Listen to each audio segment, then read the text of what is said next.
You brought your favorite beverage, and she brought the career advice.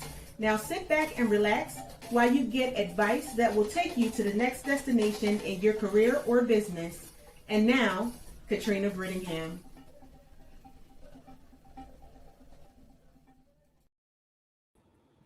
Hello, hello, hello. It is Katrina Brittingham with my handsome co host and my awesome guest, Deborah Henderson Scott. Hello, Hello. everybody. So, we are going to give a short bio about our guest expert today, and then she's going to come on and greet you. Deborah Henderson Scott is a devoted wife, mother, and grandmother who prides herself on making sure that she and those around her achieve in every field of human endeavors. Woo. Like most preachers' children's, mhm, You already know. the gifts of administration, giving, servanthood, and volunteering is indigenous to her cultural upbringing. True to biblical promises, those gifts have opened many doors for Deborah. In every corporate experience, Deborah has been not only invited to have a seat at the table, but to affect change. That's very, very important. It Hmm. is the same. It is. hmm, It is that same. See, told you something was wrong with my brain today. It is that same never say never attitude and overwhelming drive to survive that allows her to battle lupus while returning. I'm gonna be all right today. Today, it's just Monday, Katrina. It's just Monday. While running three companies, combined with life experience, integrity, and the strength of spiritual guidance, Deborah has been a proven effective resource for any business brand. And before I mess anything up any further, I am going to introduce Deborah. Say hello to our audience. Hey, everybody. Thanks for joining and turning in. And thanks for having me, you guys. Oh my goodness.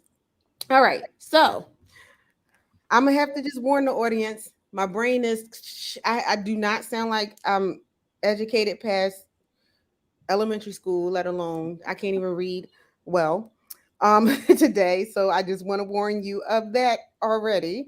You must have had a Um, busy day today. it's been one of those days. It really has been. Okay. Um, do, do, do, do.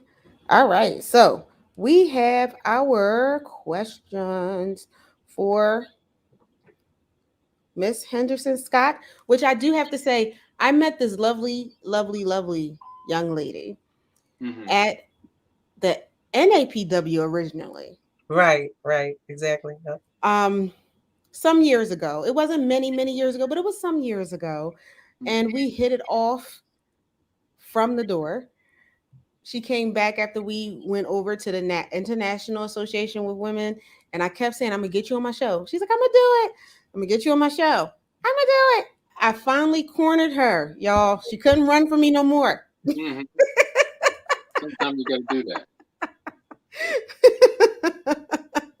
And so now we have her on the show, and she is going to be talking about strategic foresight, which I do know what that is about, but I know our audience is wondering and on the pen and needles and on the edge of their seat.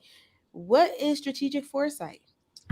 So basically, it's the ability to look at what's going ahead or what's happening in your environment to strategize and make it work for your good in a nutshell. Mm. I'll give you an example of that. Um, Uber is one of the largest taxi company, but yet they don't own a car. And when they do, it's going to be driving. People's not going to be driving them. So that's strategic foresighting. They find trends and they make it work for their advantage to grow their business, and they do the same for their customers. Mm-hmm. And that exactly what it is.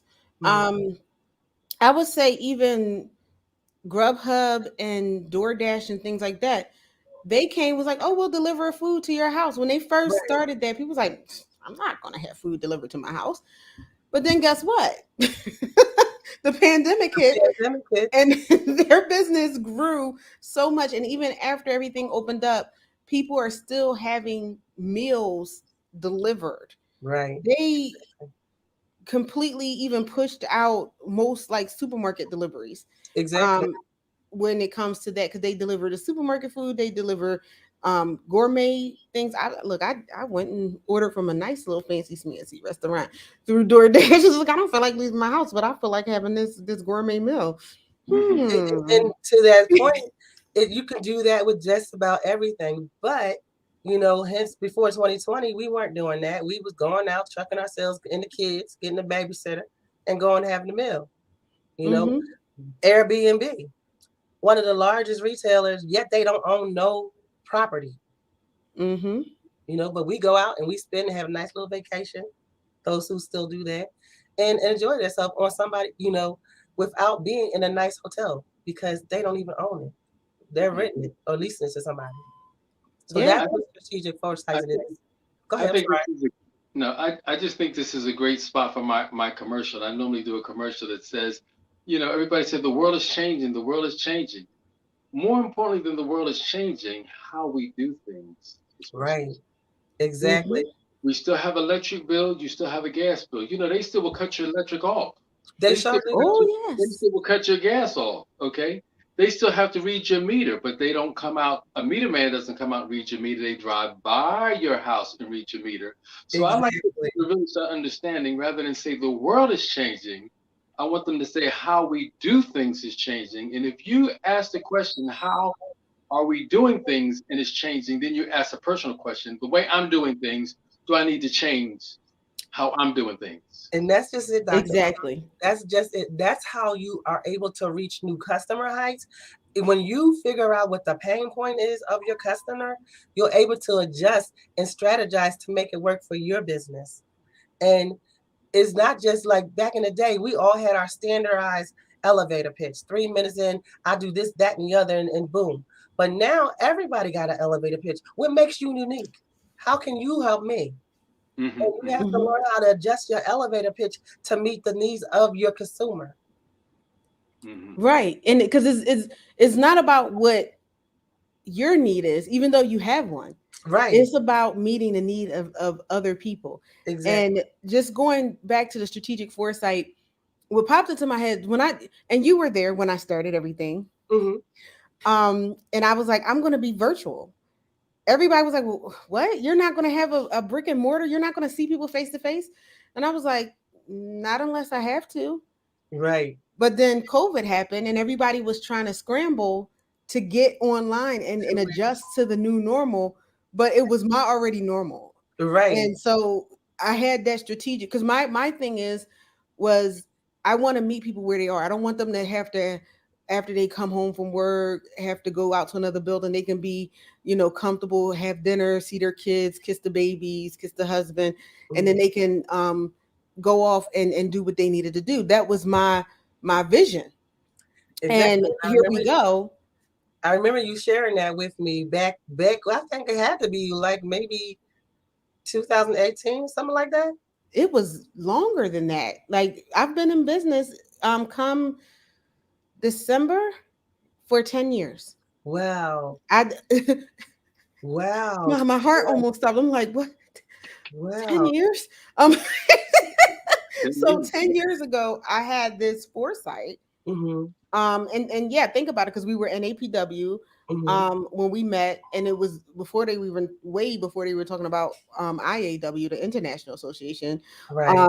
And so yeah, that was 10 years ago.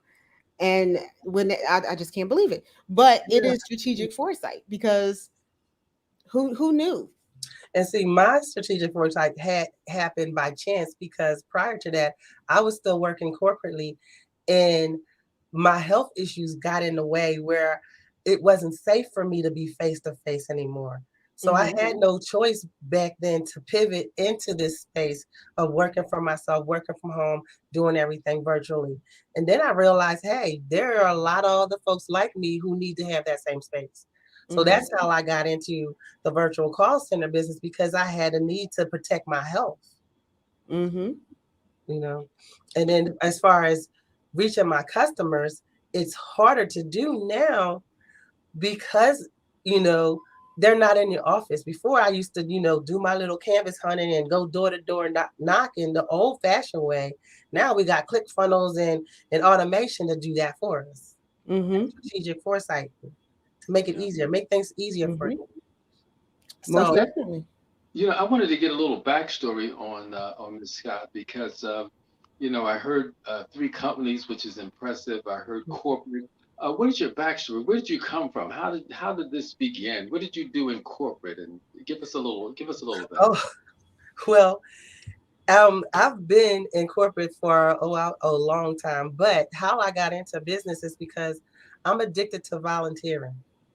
Okay. And because of that, the organization that I belonged to many years ago, they wanted my face to be the face of the brand because every time there was a need, no matter what they wanted to do within the company or within the corporation, my name was always the first one to sign up. Mm-hmm. So the backstory is they actually created a position for me as corporate marketing, and I was actually in charge of a really well-known financial company. I was in charge of building their brand initiatives, going out in the community, and they actually having trouble talking, but they actually created a position for me as corporate events planner. They never had one in the company before. And I remotely managed 5 states doing all of their new hire onboarding, any type of contest that they wanted to market the company with. I helped put together those type of plans, executed it, and made sure that their image, no matter where it was in the community or in the corporate world, it was delivered and it was shining. So Mm. when that particular company relocated, at that time my children were in entering like junior high school, and my husband's mom, was getting up there in age, and he was like, I can't relocate. My kids was like, we're not going anywhere. And I was like, my health issues were trumping everything, so I had to figure out how to take the skills that they taught me Mm-hmm. and turn it into my own dollar amount. Ah. So that's where it came from. But it's because I was volunteering for everything. And to the point where I actually ran 3 Girl Scout troops at one time, in addition to being on 3 PTO presidents for 3 different schools at the Mm. same time. I just can't say no. And then Gotcha. another one of our good friends and I, Katrina's good friend, Michelle, she was like, girl, you kill yourself if you don't say no to something. That's right. So That's right. Yeah. You got to pick and choose. Okay, so corporate event planning. So that's your background, and is that what you love to do? That's what you love.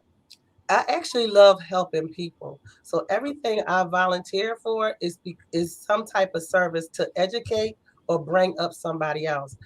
So my whole mantra is everything I do, it got to be bringing up somebody. I can't just sit here and watch people suffer and not express my knowledge, not share my knowledge or my experience with them. Okay, that's good. That's good. And then I'm gonna go back just a little bit further, and then we're gonna go forward. PK, you're PK. Yep. Yeah. Yep. Okay. Who's in ministry, mom or dad? See, we just can't assume it Both. was dad. We can't just assume dad, right? It's both. My mama and my papa our minister. My dad, rest his soul, he's in heaven now. But my mom and my dad are both pastors, and I actually married a PK. So my Oh, husband's father is a PK too, a bishop as well. okay. Is your husband in ministry as well? Did he take the He mantle? he has a gift, but he ain't walking in. He don't he not accepting it. He won't do it. But he does minister, the same like I do. Anytime somebody's hurting, anytime somebody's talking, he don't want to take that call and say I'm a minister, but that man drops so much knowledge. Okay. So Yeah. Okay. when All he right. accepts it, I ain't gonna force it on him, but when he accepts it, he's gonna be dynamite. Gotcha. And it said like this here. Uh, Everyone's called to a full-time ministry. It may not be a pulpit ministry, you know what I'm Right, saying? But just a ministry, a life of ministering. And exactly. your Yes. husband, he's doing just that. So you've got a good husband there. Sounds like. How many children? I have 3 beautiful children, but I help raise 2 additional girls as well.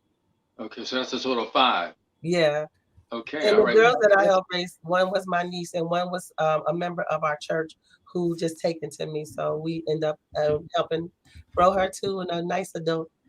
Okay. Well, it's good because your business sounds like it's built on a great platform. You are a servant at heart. Yep, Yes. yep, All right. All right. yep. That's you I know that. try to run from it. I try to say no, and even in my nose, it just pours out of me. I can't even walk away if I'm just minding my business, trying to help. Just mind my business and say, you know what, I can't do this no more. I'm just gonna sit back and chill, be me. I'll be Mhm. at the supermarket, and a nonverbal person will just come up and start talking to me, and then all of a sudden the family be like, "Oh my gosh, she hasn't spoken in years," and I don't know what that is, but people just gravitate to me like that. Mhm. Okay. Yeah. It's Because the she anointing. is. She's a very magnetic person. Um, because it's the same thing. I I'm the girl that sits in the corner and Mhm. watch the room, and she came over, was walking in, and I was just running my mouth. So she has that. She Hmm. draws it out of you. You draw. That's the thing, to draw it out of people.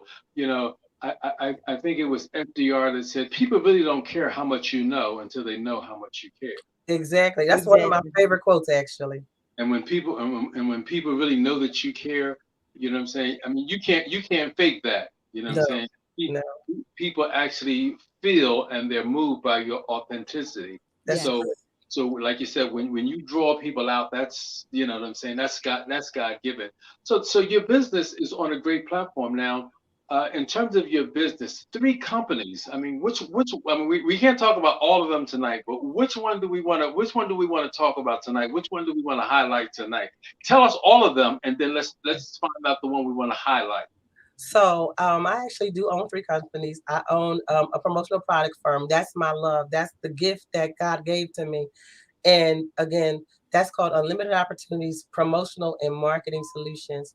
And basically, what I do is I help small businesses, entrepreneurs, and nonprofits build brand recognition by creating campaigns that drive their business. So I help them market themselves as effectively and efficiently as corporate America. I like that. Hmm. I love that name, unlimited. I mean, you know what I'm Right. saying? That's one Hmm. of the main things in business is we got to take the limits off of ourselves, off of our minds, off of our business, unlimited. So when I saw that, I said, boy, I said I just love the name. Okay, go ahead. That business number one, unlimited opportunities. So, and I also own Unlimited Opportunities Virtual Solution, which is a division of that where we take the business owners that we work with, if they're struggling in any type of form with their brand to market themselves, we help with the virtual call center. So it can be something like they need somebody to reach back after their customers. A lot of people I help are small businesses, so they don't have the resources or the employees to service the customers to reach back and follow up after the sale. So with the virtual solutions division, I hire individuals to work virtually to do those things like virtual assistants, customer service rep, tech and chat support people. Hmm. And give us the name of that again. It's unlimited opportunity virtual solutions. I love that. And see, I'm gonna run ahead a bit. I mean, unlimited. I'm hearing that tagged on all the businesses. You've got a little brand going here. Okay, I It's love it. about I brand love recognition. You got to it. keep your brand consistent for people to recognize you. They said that again a couple of weeks ago. Was it Trina? Yes. One of your young ladies says it. That's good. All right, business number three. Business number three is because again I suffer from lupus. I have a CBD product because I try to be holistic in all the things that I do. So I have a virtual online store for health and wellness where I sell CBD products. Hmm. Okay. And what is And then that called? it's called Team. This is something that my husband and I do together. It's Okay. called Team 4492 Okay. and CBD products. And basically, it's just because we want to help and bring health and wellness to everybody who's going through pain management issues, mental health issues. If you know anything about CBD products, it's a lot of resources that it is a lot of benefits to it. So we kind of push those things out to you from skincare to pain management, even pet Hmm. care. Okay. Yeah. And unfortunately, if that wasn't enough, I actually am starting a nonprofit for because one of my passions is grief management. Um, I am a certified grief counselor and grief management for young people because young people are my help. That's my heart. That's my real passion. I do anything for a young person or someone who's trying. Mhm. So I am actually in the process of starting a nonprofit to help be a resource center to talk just about that. It's called NAN's Place, and it basically stands for Never Accepting Negativity to help young people grow through grief management. Mhm. Mm-hmm. That's good. And just a little bit more on that in terms of grief. What are they grieving from? What would you say the grief comes from? So grief can form in lots of different ways. You know, if 2020 taught us anything with these, especially for our babies, they lost, interacting with their friends. They can't even go hug their teachers no more, you know. And then there's just like we grieve losing a job, they grieve when their parents are grieving, but nobody's addressing those Mm-hmm. issues. If we lost a loved one that was significant in our life personally, that's devastating as an adult. It's even more impactful as a kid because they don't understand the reason for death. And if Mm, none of us Right. are talking to them, how do we help them deal with their pain? okay. Right. You know, you Right. know, think about 2020. All those college students growing up. All I could think about was my prom, my prom, my prom. Then 2020 hit, and them kids couldn't even go on the prom. No problem. No Right? No prom, no graduation. graduation. Exactly. Yeah. So there's mental health issues. There's separate. There's disappointment that they're going through, and no one's helping them get through it. Mm-hmm. Okay. Yeah. Okay. It was a big struggle because it's a struggle for adults. Right. That one day you were able to go outside and the next day you Right. couldn't.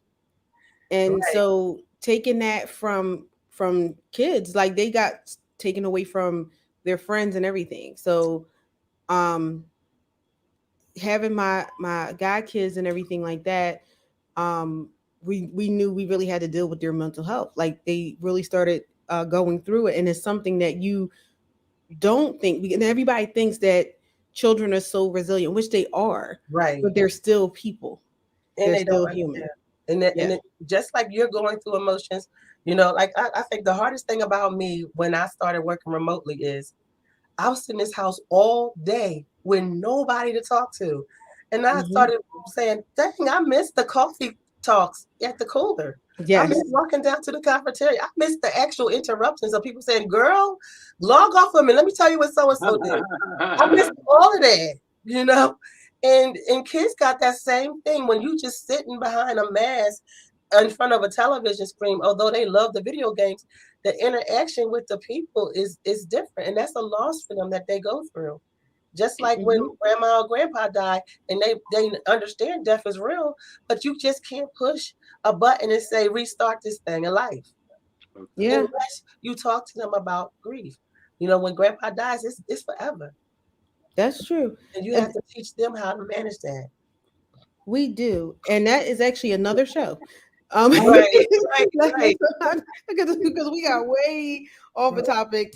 But what it all boils down to is that we have an entrepreneur for real sitting up in front of us Hmm. with multiple businesses, organizations, and on top of that, she's a wife, she's a mother, she's a Mhm. grandmother, she's a friend, she's an auntie, and all of that. Right. And she manages all that, and she still has a straight face, and she's still smiling. With no voice.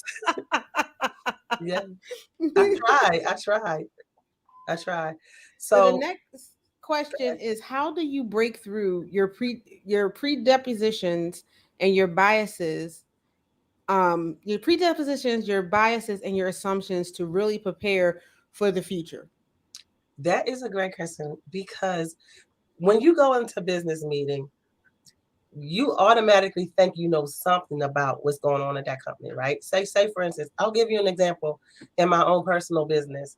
I recently was invited to participate in waste management share the green product program. Nowadays, after 2020, everybody has a program to help foster diversity and inclusion. So if you are looking, if you do a lot of grant hunting and pitch competitions like I do, everybody's wanting to find a way to get into and tap into that African American dollar, that women owned business dollar. Now, when you do these pitch competitions, you don't necessarily know who the corporate buyer is going to be. And when you use strategic foresight, you can assume that thus and so is happening, but you really don't know until you see what's going on.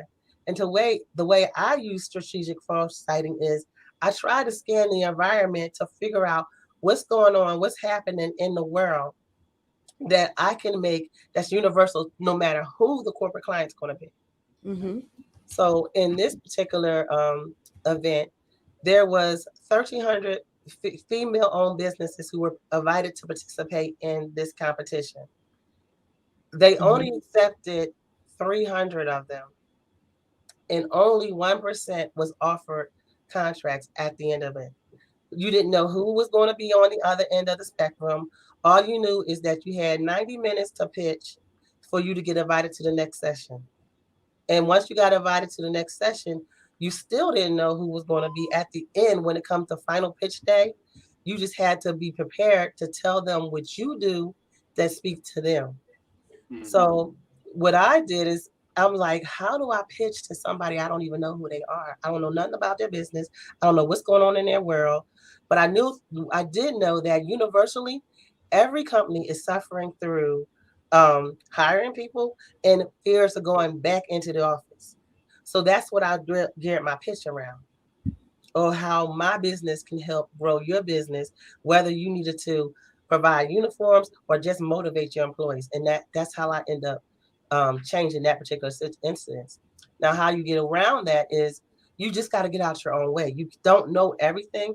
You have to search trends. You have to search, um, listen to your customer. If you actually have the ability to talk to your customers, you have to hear what they're saying to recognize their pain points.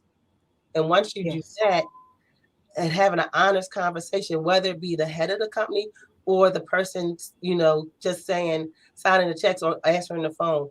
When you listen to the pain points of your customer, you can figure out a solution for them. Yes, that's absolutely the case. Mm-hmm, You can know a general sense of what the pain point is, mm-hmm, because every company has a similar pain point. So you can start with that, and that can be the basis of the conversation. right, And then as you have that conversation, you can dig a little deeper to find out what their individual pain is. right. And that's how you do it. That's you basically have Mhm. to engage. There's actually 5 steps to let me scroll here. My thing is scrolling actually slow. But there's 5 steps to strategic foresight sighting. Mhm. And one second, I'm losing my voice here. And those steps are engage. Because we just talked about that. When you engage your customer, Mhm. you have to scan the environment. Then you got to connect those dots, figure out what's relevant to you and them. Once you connect that dot, you formulate a plan, and then you find a way at the end to measure those results so that they're getting the return on their investment. And you're able to quantitatively say, this worked because thus and so, or this didn't work because thus and so, you Mhm. Mhm. know. So there's a lot of tools that go into what we do as a company. And I'm sorry, you hear my husband in the background. The Eagles are playing.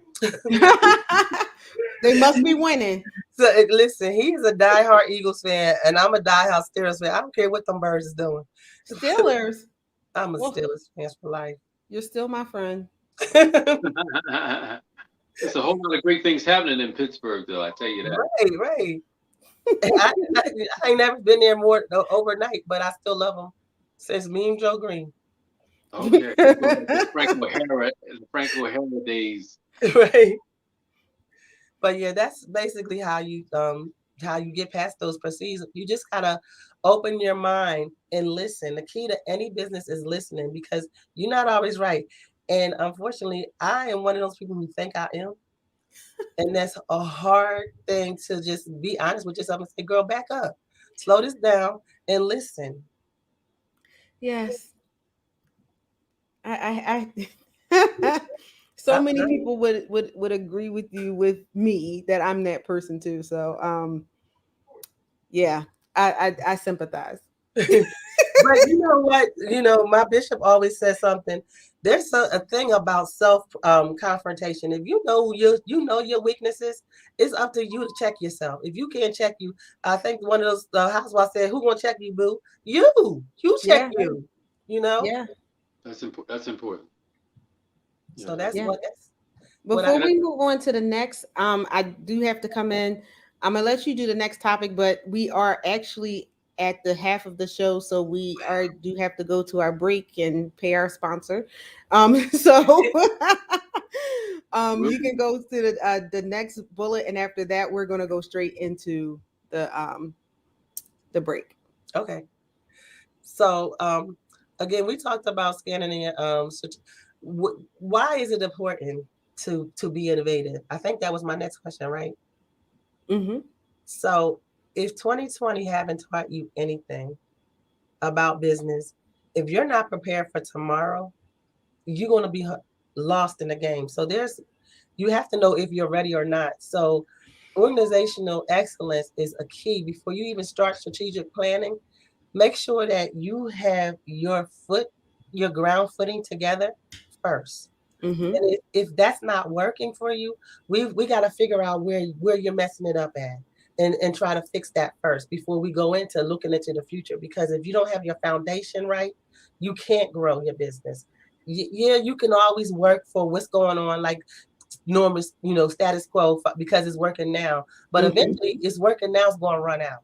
If you Right. don't change with the times will change on you. And 2020 did that for a lot of businesses.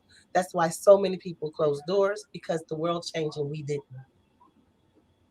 Absolutely. And with that, we're going to go to break. Mhm. The business and entrepreneurial world is full of talk. Talk, talk, talk, talk. Enough. We take everything you've learned, leverage it, and give you the actual tools you need to put all the talk into your walk. Attend the conference that's all about action, strategies, and real ROI.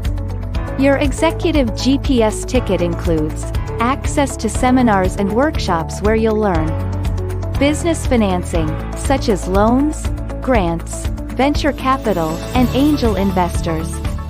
Business strategies, human capital strategies, such as hiring contractors versus employees. Government contracts. Register today.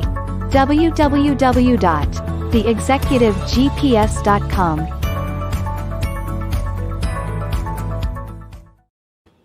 All right, we are back. Mhm. And our sponsor is me. Yeah. um, Executive GPS. Yes. with the Executive GPS conference. And that was actually the perfect segue into the break, because the Executive GPS conference is exactly about building your foundation, or shoring it up, Mhm. filling in those cracks, because that is the biggest thing. As a business coach, that I find when people come to me because their businesses are not doing well, 9 times out of 10 is because they didn't have some foundational pieces together. Exactly. That Exactly. foundation is what you can build on to get the grants. What Miss Henderson Scott was talking about, doing pitch contests. You can't do a pitch contest if you don't have a business plan, Exactly. because the first thing they want to see is your business plan. You can't do the pitch contest if you don't have your finances set up right. Right. If you don't have a LLC, if you don't have your licenses together, these are all things that you have if you didn't plan strategically. And because a lot of times people just go into business because maybe they found a need, or they was just like, all right, I just want to quit my 9 to 5. But you have to make sure that you do it right. Right. Exactly. And because the money that you spend in the beginning will save you a whole lot of money later, because it takes more to fix it than it does to just build it right. Mhm. um that being said, we're going into the next topic, unless my lovely co-host, has something to say. Let's go into the next topic because I really want to hear. She's giving some excellent advice. So Yeah, you're just right there. And not only that, you got to have your systems in place too. Like when you're doing these pitch competitions, they want to make sure that you even got things down together, even the insurance. To Mm-hmm. operate your business, you need business insurance.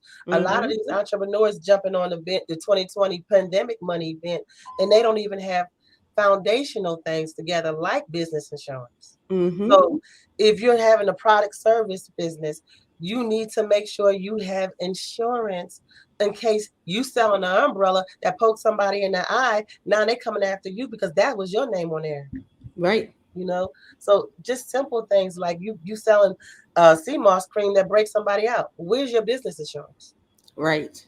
So those type of financial things is what we talk about. And then so that being said, when you scan in the environment, there's three elements that you actually, or there's three ways that you can actually do strategic forecasting. You could look at your business model and try to figure out, what's going on. Am I just flying by the seat of my pants here? You can bring somebody in as an expert in your field to help you walk through those steps, or you could just talk to thought leaders to see where they're going on. Scan the internet. The internet has a lot of information about what's happening next. You Mm-hmm. know, Mm-hmm. if you think about, remember Elon Musk years ago, he talked about, I'm going to space, and everybody thought he was crazy. Now, how many years back was that? 14, 15 years? Something like that. And where is he now? Mm-hmm. Selling us tickets Celebrating people stuff. coming back from space. Right, exactly. Mm-hmm. Because he looked at his business model and it didn't work at first, but he kept doing it. And a lot of Mm-hmm. us get upset about things not working, and we stop and we lose our vision. If you don't believe in you, how is your customer going to believe in you? Exactly. So that's one. The other thing you can do is you can scan your environment for the industry that you're in. Um, Figure out what the trends are in your industry. Like for me, I'm promotional products.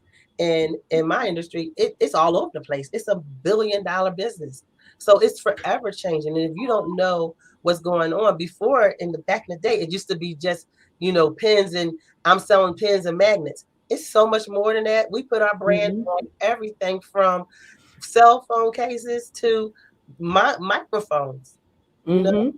And if you Mm-hmm. don't know what's happening next, how are you going to sell it to your customer? How are you going to make it memorable for them? It's not your customer's job to remember who you are. It's your job to make yourself memorable and replaceable. Exactly. That's good. Exactly. Exactly. It's funny that you say that because it's everything is a mindset. Hmm. Even when it comes down to um having that confidence in yourself, because I found here ever since people started going viral, everybody wants to be the overnight success. Hmm. But when you talk to many overnight successes, aside from the ones that did something on a social media platform and they got a million views and hits and everything like that, most overnight successes will tell you I was overnight success to you. Right, right, I had to do all of this work Mm-hmm. behind the scenes and I had to be confident. And many of them were actually on the verge of giving up when something broke through. And exactly, so people tend to get discouraged because they feel like, oh, I've been in business this long and I'm, here. But it just takes you to meet the right person, the right opportunity, the right person to see your product at the right event exactly. for things to completely turn around. And it's about consistency and being Mm-hmm. prepared.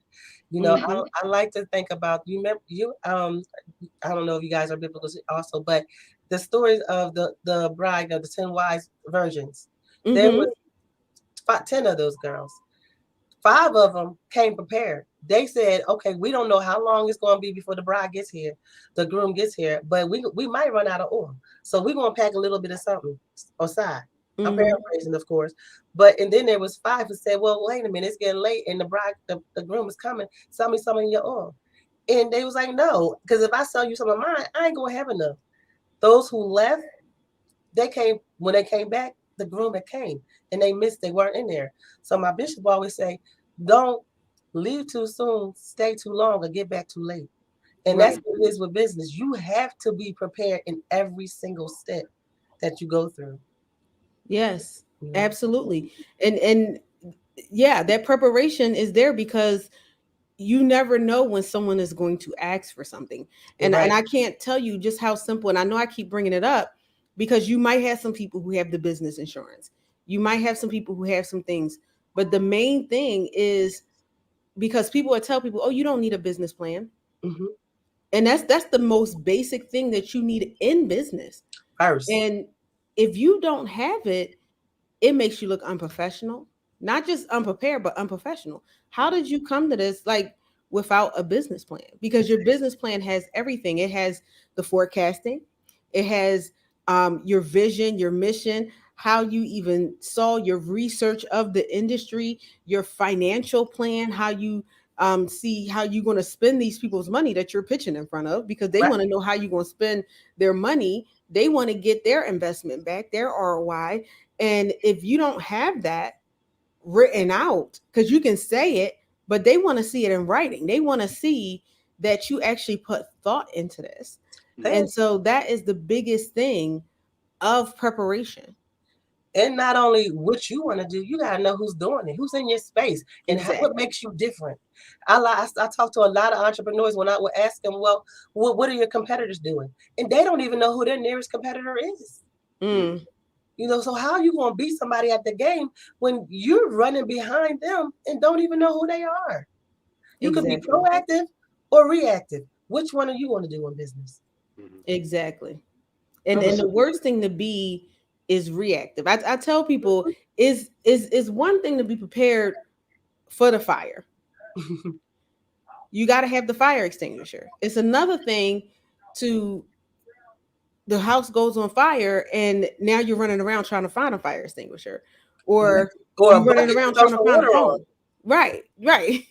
Well, every fire can't take water. Right. And then You so you be unprepared just having the water.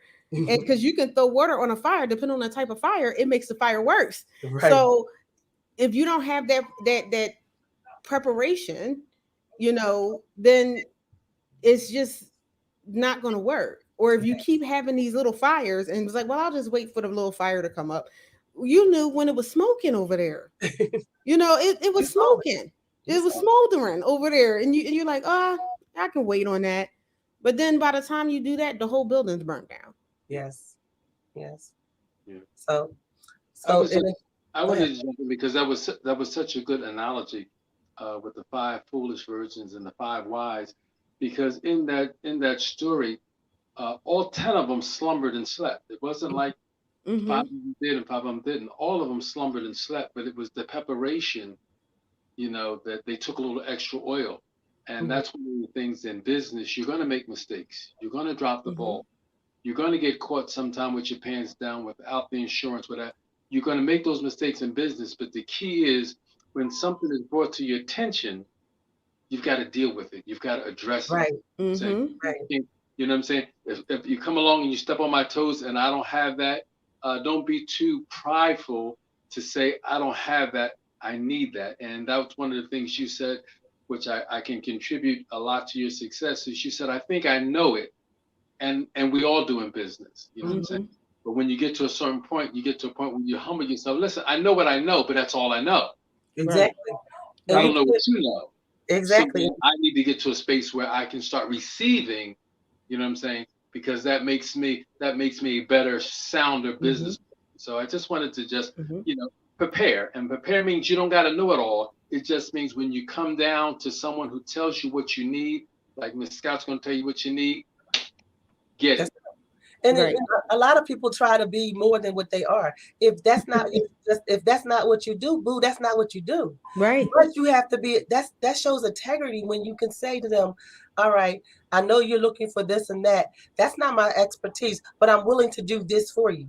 Or I can do this for you. Don't be ashamed to say that I don't know how to do that. Or don't be ashamed to say, can you teach me? There's a lot of people who want to be mentors, but not a protege. Hmm. Right. So how do you learn from somebody when you're not teachable? Hmm. Yes. And I was taught this in school and especially when I came into business. You never want to be the smartest person in the room anyway. Okay.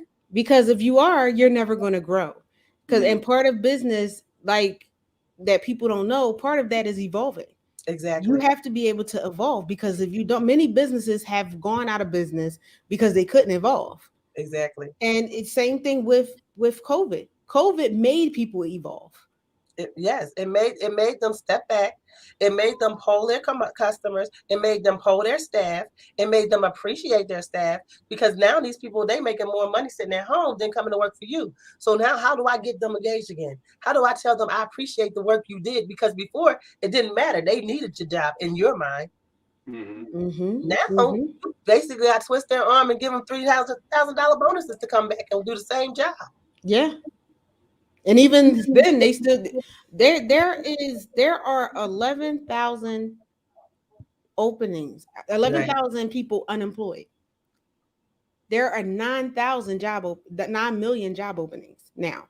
Listen. So they have more people unemployed than jobs out there. I mean, more jobs than people unemployed, which is the first Right. time in history. In history. In history. Because not only are people making more money working from home, they're making more money in their own enterprises, hopefully put Right. together properly. But there people started saying, okay, there is a new way to do this. Right. And when people feel appreciative, I can't speak today. When they don't feel appreciated, they tend to move on, and they did move on. It was just a slower process because it was like, okay, I'm gonna stay here until I find something else. Now people don't have to stay at your company until they find Right. something else. Right. There are other alternatives, like you said, with the unemployment, they're making more money, or they might just be like, all right, I'm gonna just drive for Uber, you know. There's a lot of people doing that because the Hmm. side hustle, the side hustle is becoming the main gig nowadays. Yes. Before we drove for Uber and all those other folks because we needed extra income. Excuse me. Now it's paying them more to do that work on my terms, spend as much time as I want with my families when I want to log on. And it's the same with my virtual solutions business. Hmm. Even though this past year, I spent more time fighting unemployment claims because folks just want to do what they want to do, and that's their business. But when you are committed to helping folks and they see your authenticity and you see how genuine you are and you can help meet their needs, then that's what Hmm. makes them want to stay. You got to find a way to motivate your employees to be happy because perception the perception is not everybody is happy. Not everybody want to be a worker bee. Not everybody want to work for your job. People want to survive though. Right. You know. Right. People want to survive. They don't want to feel bogged down. They don't want to be stressed. And Right. there's a difference. Right. There's a difference between that. And like you said something that I've heard many times in corporate. Oh, well, you need your job. Mm-hmm. I need and I used to correct people. I know I need a job, but I don't necessarily need this job. This job. Right. And people forget that now people that they got this taste of working from home, they realize how marketable they are. And Yes. they don't have to take the crap of these leadership, especially if you don't want to lead. Mhm. Hmm. But you don't know how to lead. Exactly. That's it, Dr. Exactly. That's it. I like that too. You don't know how to How lead. to lead. Absolutely, and that's such a good that's such a good thing when we start talking about it, and then the Christian perspective of it. God is our source, so when it comes Right. down to jobs, it's like, do I need this job? No, I don't need this job. No, I don't need a job. I need God. He's my source. Right. He creates opportunity for me anywhere Anywhere. the soles of my feet He tread absolutely upon. does. Yeah. Absolutely does. So all we got to do is understand. And I used to say it, in my hair days. I used to say I'm always reinventing myself. Mm-hmm. Hmm. Always reinventing myself. How can I be better today than I was yesterday? I'm always looking at how can I improve because a better me makes a better you, and Exactly. and that's so important in business. Is my excitement contagious? Hmm. Exactly. I like that. Is my I've never said it that way, but that's exactly what it is. I used to tell people, do you make people want to buy into you. Right. Mm. But that's the same thing. I'm so excited about this and what I do that people's like, oh, I gotta get me some of that. Exactly. There you go. That's it. That's right. That's Because it. people buy from what they like and who they like. You know, Yeah. it like for me, I'm a diehard Pepsi fan. Don't give me no Coke. Don't give me no.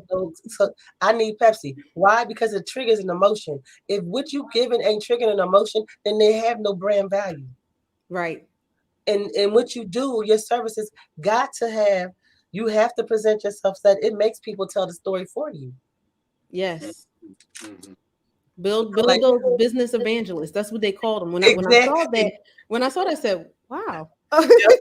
That's exactly what it is. The little business advantages. Yeah, I love. I'm gonna take that. Whoever told you that, tell them I said thank you because I'm gonna use that in my next commercial. Mm. Mm-hmm. They were like, yeah, you have to have evangelists to spread the word of your business. Yeah. And I think we're all church kids here. I'm a church grand PK, All my GPK. life. All my life. Um and everything like that. So, God has always been in the mix. Right.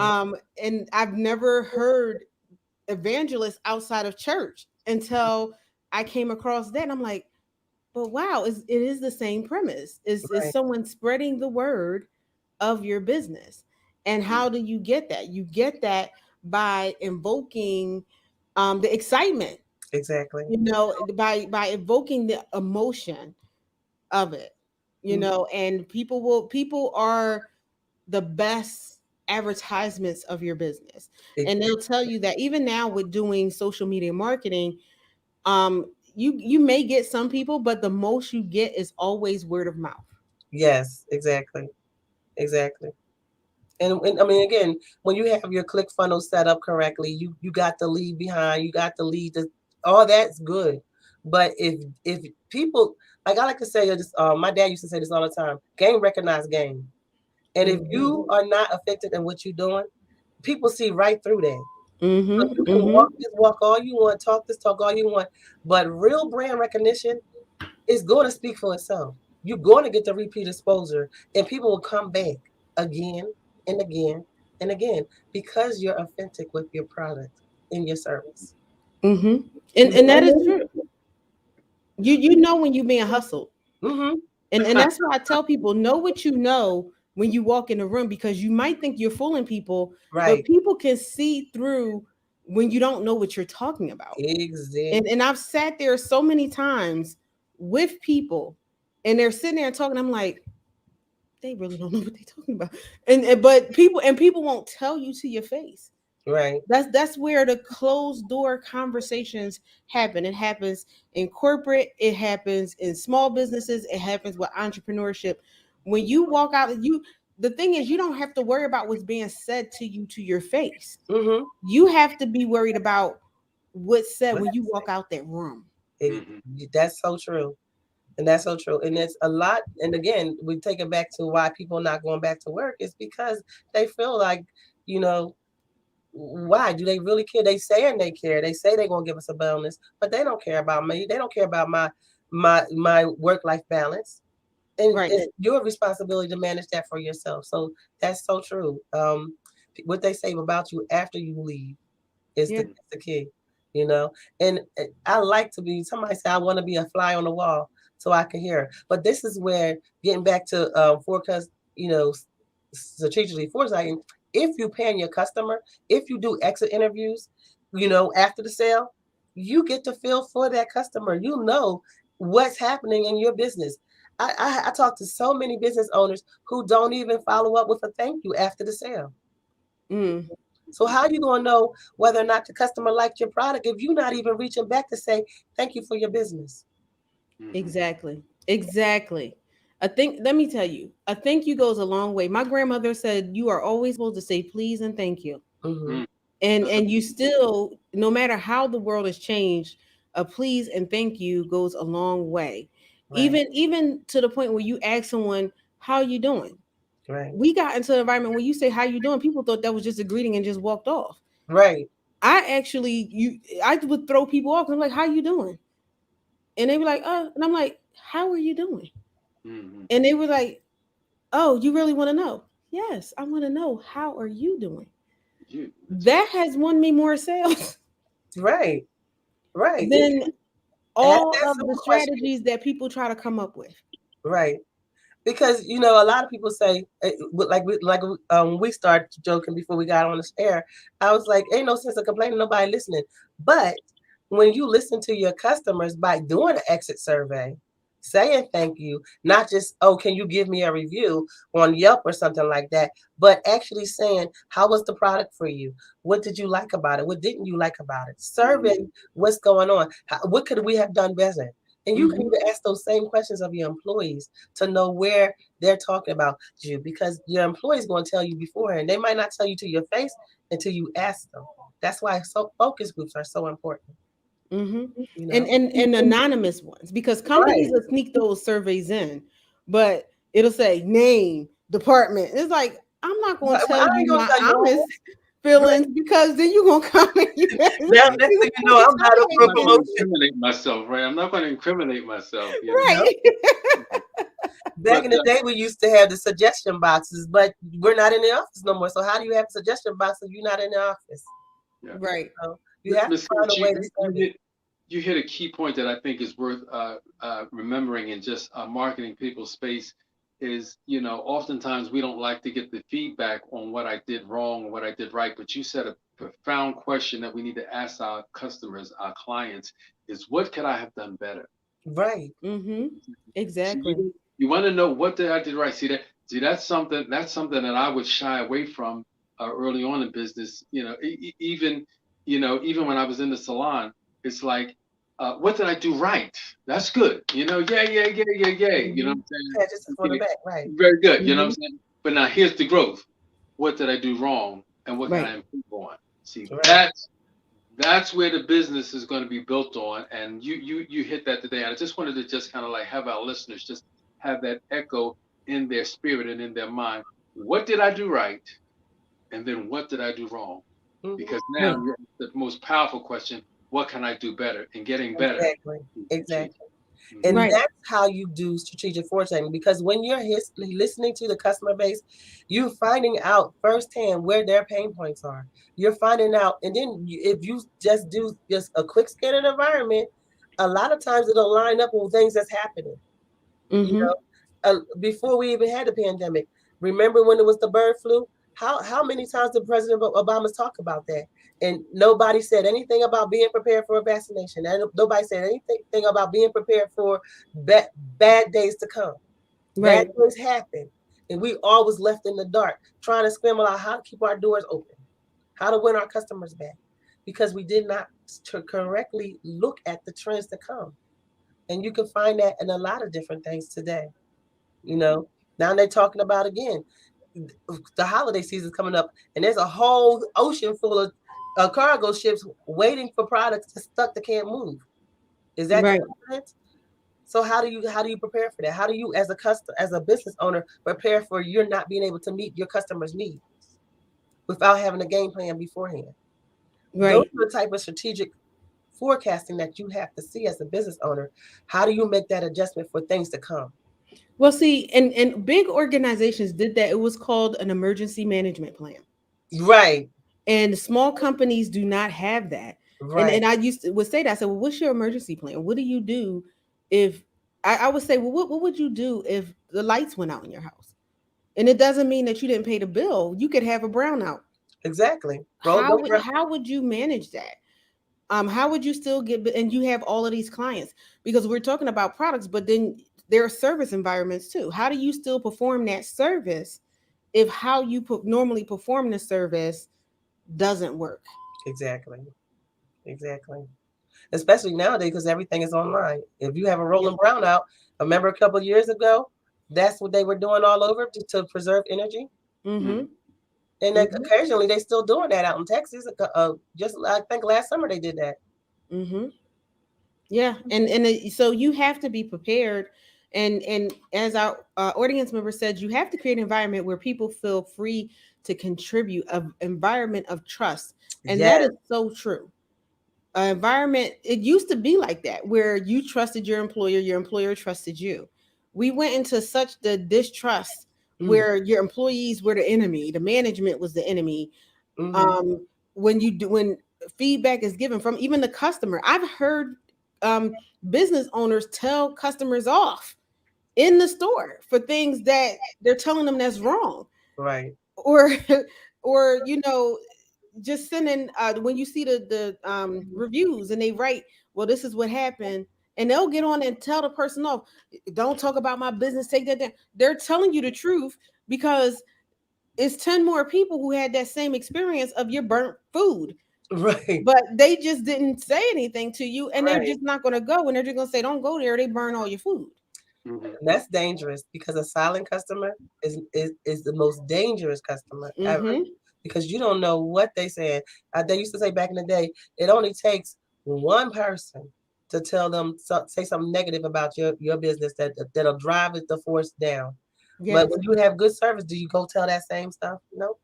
But No, that negative word spreads like wildfire. it It does. spreads, it spreads like wildfire.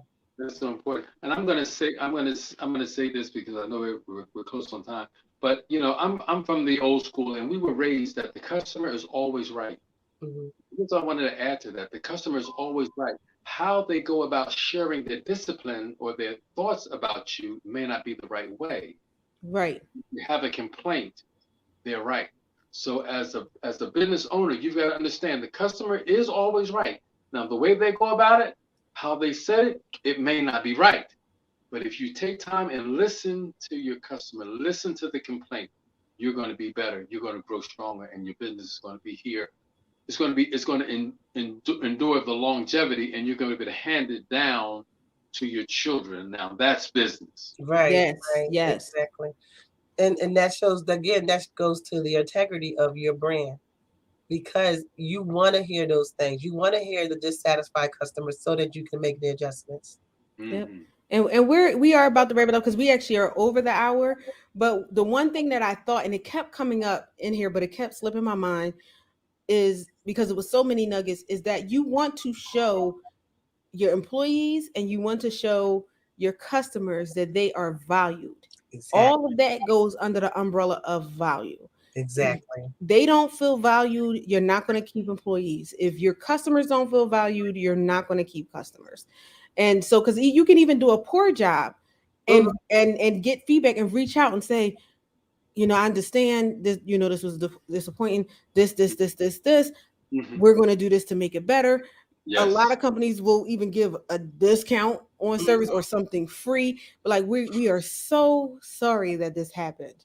Hmm. It should be, when they do that, people are like, wow, I felt so valued.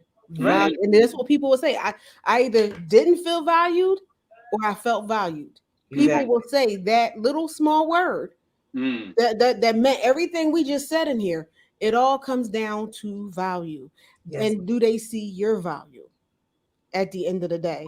Because if you don't make them feel valuable, they're not going to see your value at all. I totally agree. Totally agree. And I share that with every customer. What is your value? And how do you Mhm. communicate that to your customer base? All Mm. right. On that note, we are out of here. We went through the businesses already, but let us know how people can reach out to you. Oh, so you can reach me online, of course, with unlimitedopportunitiespromo.com is my website. And then all my social media is either Deborah Ann Henderson Scott, or Unlimited Opportunities, for everything, basically. Twitter, um, Instagram. I don't have Pinterest yet. I'm still trying to figure out how to use that. But all the other ones are the same. And even TikTok. I have a TikTok, but I'm still trying to figure out how to use that. I don't even have it yet. I'm scared. TikTok scares me. Mm. My granddaughter actually set me up, and then I did like a couple of videos. She was like, "Never mind, Grandma. Can you just stop? Don't do no more." See? I feel like I'm a little bit too old for TikTok. Right? She was like, "Please stop. Don't do no more." Oh But boy. I appreciate you guys. Thank you for having me on here. I enjoy talking to y'all. I enjoy viewing y'all show all the time. So thank you. Well, thank you, and you were Thank very you. informative. Thank you again. Yes, thank you so much. We are going to have you back because I did mention that midstream because we went into a whole different topic that I do think we should dive a little bit more into, but I wanted to make sure that we got this in because I really, saw the value in that, and I wanted to make sure that we got that. But we will be bringing you back, sometime to talk about the youth and what they need and everything like that, and the foundation. Hope by then you'll have more things, and then we can give them the information for that. Right. But yes, I definitely want to go further in it. I don't want you to think that I didn't want to, but No, because that's a whole nother two shows, especially when you talk about grief management as an adult and throwing kids in the mix. That's a deep conversation. It is. yes. But I do have my books coming out this week for that that will be releasing soon. So I'll send that over to you just so you can share it. Okay. Do you have a title? Oh yeah. So the series is called Sorry for Your Loss. And the first two books that are coming out, one is called He's Not Lost, and the other one is called 4 Good Days. One talks about the a young girl's experience of losing her grandfather and not knowing why people were saying sorry for your loss. And then the other one talks about a young girl who has a chronic illness. Okay, and I'm getting the real in from the tech people. I can see, I can tell it's time to wrap it up. So we are going to wrap it up. Thank you so much for being here. Thank you to our listeners. We do value you. We've had some consistent people come in every week. One of them was here today. So we do thank you. We do value you so much and appreciate you and you interacting. And we will see you next week. Next week. See you guys. Thank you again. Thank you again. Good night. Good night. Thank you for joining us for another episode of High Tea with Me. To be a guest on the show, contact us via email info@ventureready.net. Thank you again, and see you next week.